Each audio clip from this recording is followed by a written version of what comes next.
তো hello guys guys এই ছোট্ট দুর্গাটা এখন রং করব। মোটামুটি রেডি করেছি, টোটালি রেডি।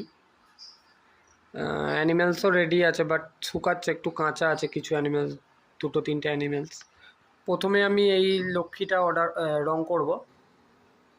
এটাকে রং করব টোটালি প্রথমে, একদম মিনিয়েচার, একদম ছোট দেখতে পাচ্ছেন। প্রথমে এটা রং করব, আর আমি রং করব এটা এই ডোমসের কালার দিয়ে। ডোমসের কালার ইউজ করব প্রথমে। প্রথমে আমি প্রাইমার করে নেব হোয়াইট দিয়ে, তারপরে অল টোটাল সব কালার একটা একটা করে করব। বাট প্রথমে আমি এটা টেস্ট করব এই লক্ষ্মীটাকে দিয়ে, কারণ আমার রঙটা দেখতে হবে কীরকম। চলুন, ভিডিওটা পুরো দেখার জন্য আমার চ্যানেলটাকে সাবস্ক্রাইব করে নেবেন। এটা শর্ট ভিডিওতে দিলাম। আশা করি পুরো ভিডিওটা খুব তাড়াতাড়ি আমি চ্যানেলে আনবো।